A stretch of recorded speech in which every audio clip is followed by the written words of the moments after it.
Okay, let us go to the word of God. परमेश्वर के वचन की ओर बढ़ेंगे। வெற்றி வாழ்வு திருச்சபையினுடைய இந்திய ஆராதனைக்கு வந்திருக்கிற உங்கள் யாவரையும் நம்முடைய ஆண்டவரும் இரட்சகருமாகிய இயேசு கிறிஸ்துவின் நாமத்தினாலே வாழ்த்தி வரவேற்கிறேன்। सफल जीवन कलिसिया में आए हुए हर एक भाइयों बहनों को यीशु मसीह के नाम से धन्यवाद और स्वागत करता हूं। கடந்த ஒரு சில வாரங்களாக புது உடன்படிக்கை என்ற தலைப்பிலே நாம் போதனைகளை பார்த்து வருகிறோம்। पिछले कई हफ्तों से हम लोग आगे नई वाचा के बारे में देख रहे हैं। ஒரு வேத பகுதி உங்களுக்காக நான் வாசிக்க போறேன்। एक वचन मैं पढ़ना चाहूंगा आपके लिए அங்கிருந்து நாம் ஆரம்பிக்கலாம்। और वहां से हम शुरू करेंगे।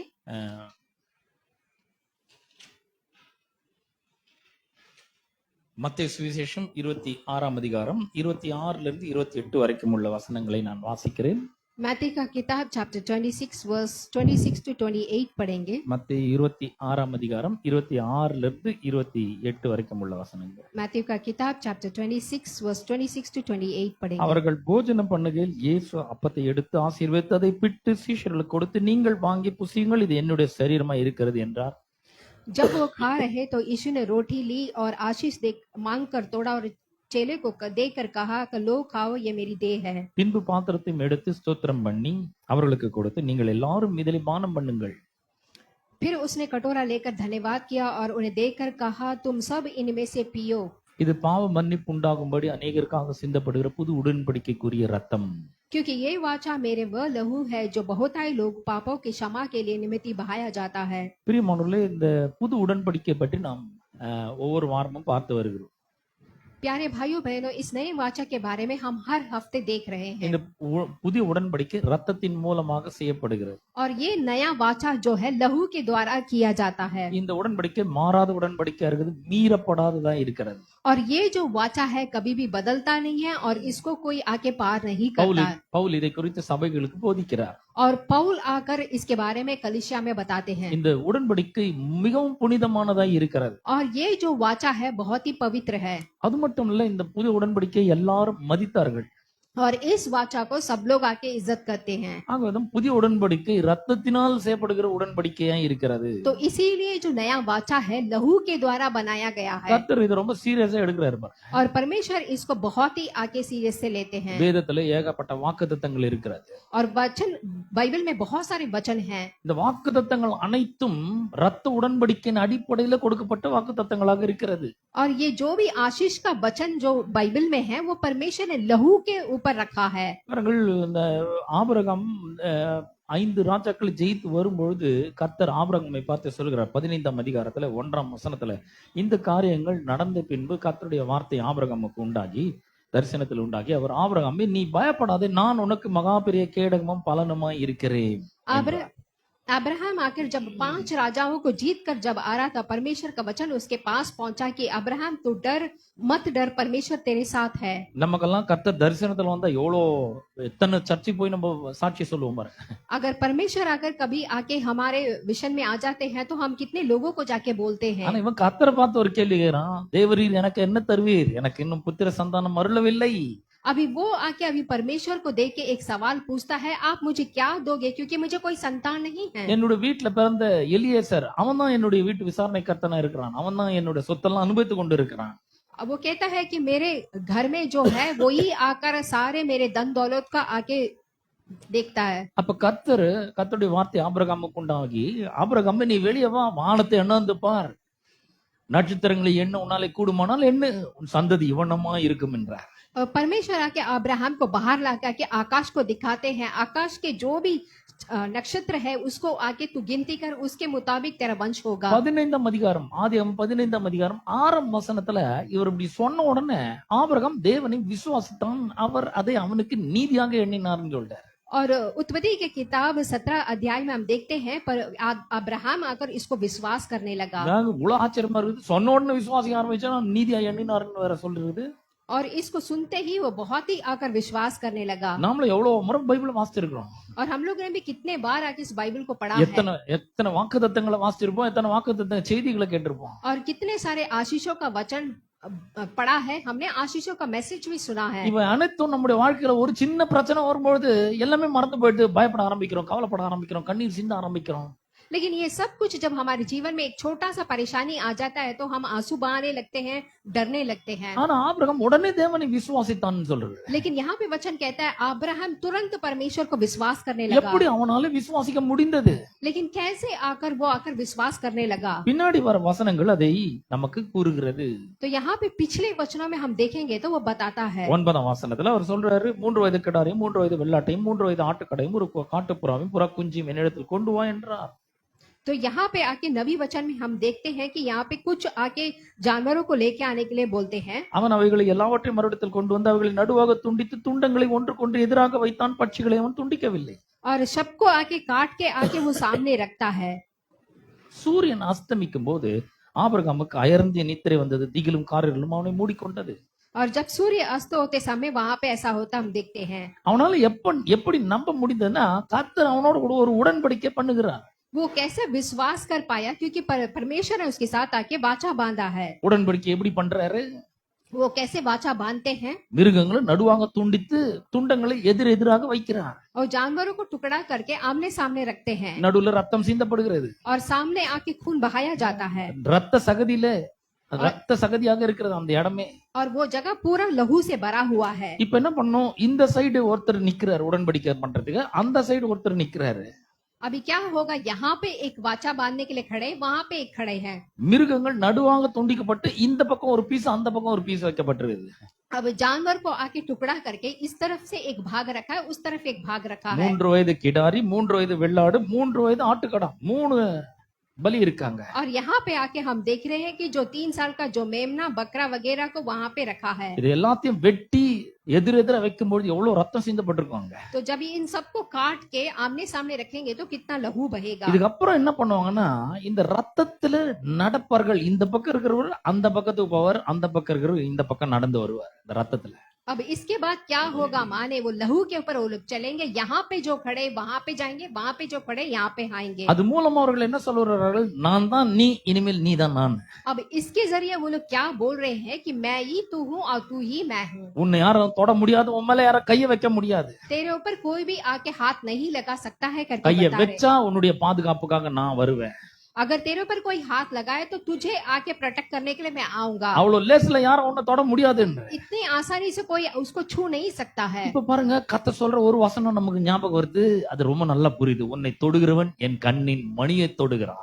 अभी एक वचन हमें याद आता है, जो तुम्हें छुएगा वो मेरे आंख की पुतली को छुएगा। எல்லாமே ரத்த உடன்படிக்கையின் அடிப்படையில கொடுக்கப்படுகிறது பாருங்க. क्योंकि सब कुछ है लहू को मध्यम रखे ही वाचा हमको दिया गया है। உன்னை என்னுடைய உள்ளம் கைகளிலே வரைந்து வைத்திருக்கிறேன். अब परमेश्वर कहते हैं मेरे हथेली में मैंने तुम्हें रखा है உன் மதில்கள் எப்பொழுது எனக்கு முன்பாக இருக்கிறது.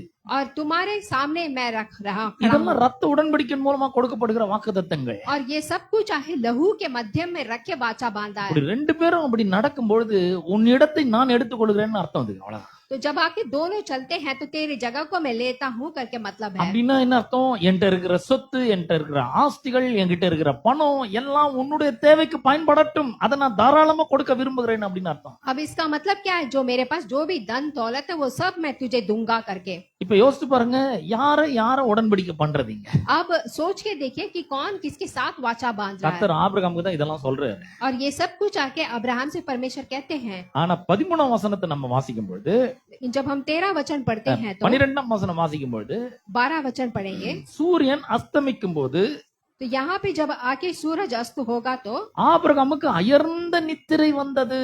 और अब्राहम को आके बहुत ही गहरा नींद आ गया। என்னங்க தூங்குற டைமா இது? ये सोने का समय है क्या? எவ்வளவு முக்கியமான நேரம் இது. और ये कितना मुख्य का समय है। இது எவ்வளவு புனிதமானது, எவ்வளவு மரியாதைக்குரியது. ये आके कितना ही आके इज्जत देने वाला समय है। இந்த நேரத்துல தூங்கினா என்ன ஆகுறது? अब यहाँ पे कैसे सोने से क्या होगा? ஆனா இந்த அயர்ந்த நித்திரையை கர்த்தர் வர பண்றாரு வேணும்னேதான். लेकिन परमेश्वर आके उसको एक गहरा नींद देते हैं। உங்களுக்கு ஞாபகம் இருக்கா? ஆதாமுக்கு கர்த்தர் அயர்ந்த நித்திரை வர பண்ணினார். तो यहाँ पे उसको गहरा नींद उसको देते हैं। இங்க ஏன் ஆபிரகாமுக்கு அயர்ந்த நித்திரை வர பண்றாரு? यहाँ पे अब्राहम को क्यों गहरा नींद देते हैं? ஏன்னா ஆபிரகாம் இந்த உடன்படிக்கை பண்ண தேவையில்ல. क्योंकि आके अब्राहम के साथ वाचा बांधने वाले கடவுளுக்கும் ஆபிரகாம் என்கிற ஒரு மனுஷனுக்கும் அல்ல, கடவுளுக்கும் கர்த்தராகிய இயேசு கிறிஸ்துவுக்கும் தான் உடன்படிக்கை. क्योंकि यह आके परमेश्वर और यीशु मसीह के साथ एक वाचा जैसा है। அதனால தான் அவனுக்கு அயர்ந்த நித்திரை வர பண்ணி தூங்க வைக்கிறாரு. इसीलिए उसको आके गहरा नींद देकर उसको सुलाते அப்ப हैं। நீ போவாத, क्योंकि तुम नहीं जाना है। நீ அந்த பக்கம் நடந்து போயிட்டீங்கன்னா நீ இதுல சொல்லி இருக்கிற எல்லாத்தையும் நீ நிறைவேற்றணும்.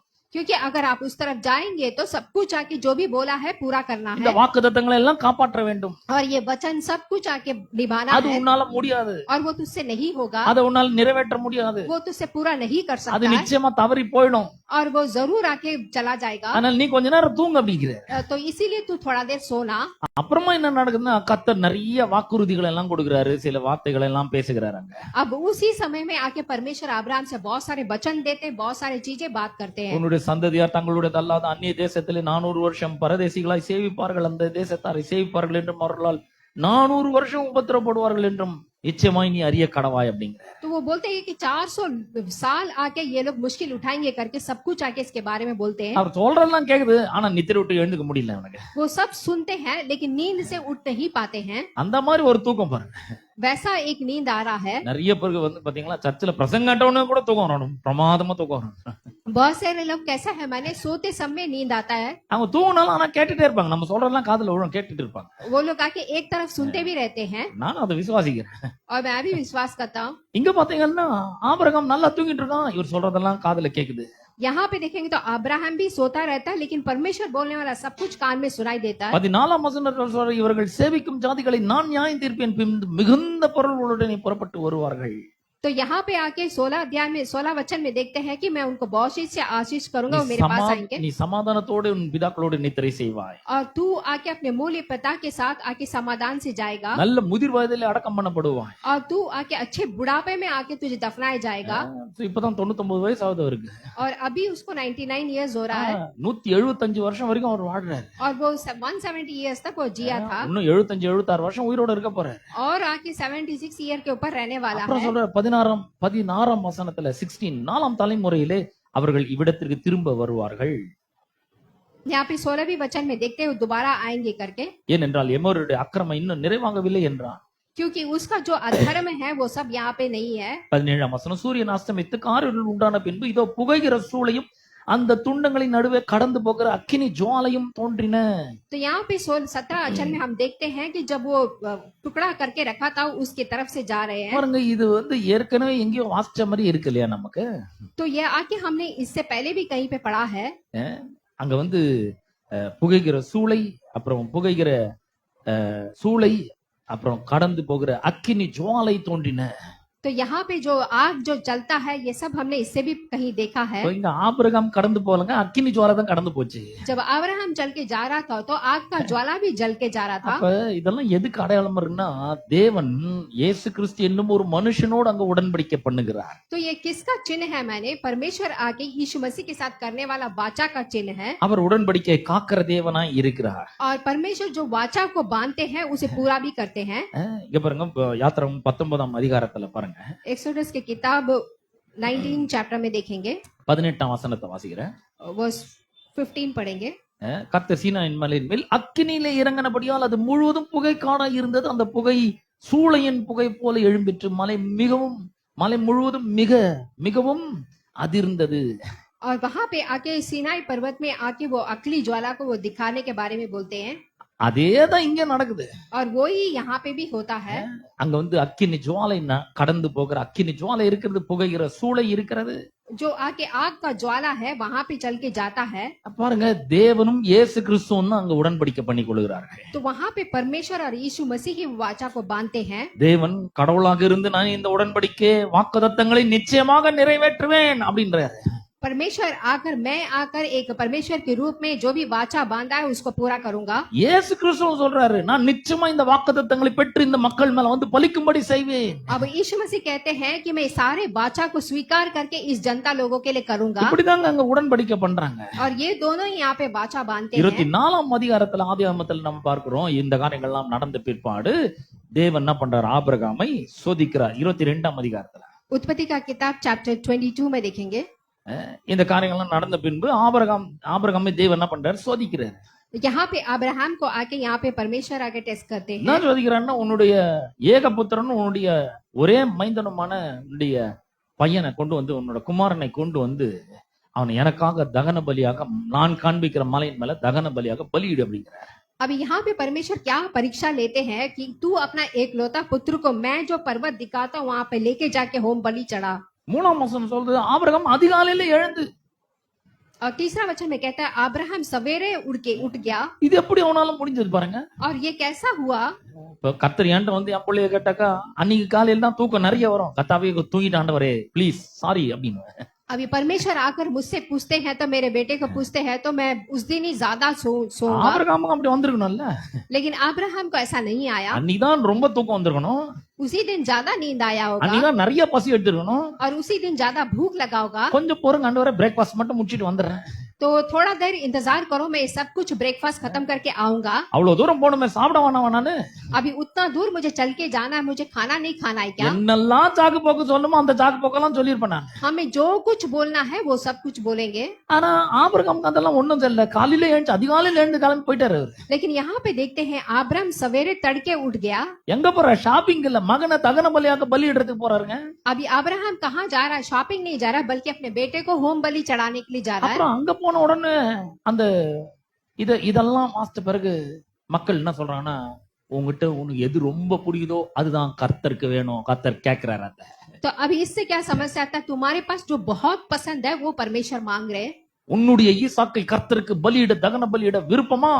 तो यहाँ पे पूछते हैं, तुम्हारे पुत्र ईसाक को आके होम बलि चढ़ाने के लिए तू நீங்க ரெடியா அப்படின்னு கேக்குறாங்க. यहाँ पे पूछते तू तैयार है क्या करके? ஐயோ ஈசாக்க பலியிடவே இல்லையாங்க. यहाँ पे लेकिन अभी तक ईसाक को चढ़ा बलि नहीं किया। கர்த்தர் பிள்ளையை எடுக்கிறவர் இல்ல, கொடுக்கிறவர். परमेश्वर आके बच्चे लेते नहीं है बल्कि देते हैं। 127 சங்கீதத்துல 3ஆம் வசனம் சொல்றது, பிள்ளைகள் கர்த்தரால் வரும் சுதந்திரம், கர்ப்பத்தின் கனி அவரால் கிடைக்கும் பலன். भजन संगीता में कहते हैं कि बच्चे जो है परमेश्वर दिया गया फल है। நீ எதை ரொம்ப விரும்புறியோ கர்த்தர் அதை எடுத்துருவார், ஜாக்கிரதையா இரு. इसीलिए जो आपको बहुत पसंद है परमेश्वर वो ले लेगा। அப்படிலாம் ஒரு எடுக்கிறவரெல்லாம் கிடையாது. लेकिन वैसा आके परमेश्वर नहीं लेंगे। கர்த்தர் யாரையும் எடுக்கிறவரே கிடையாது. परमेश्वर किसी को भी हाथ नहीं छोड़ते हैं அவர் எடுத்தவங்க எல்லாம் உயிரோட தான் எடுக்கிறாங்க. और हमेशा जीवन ही देते हैं।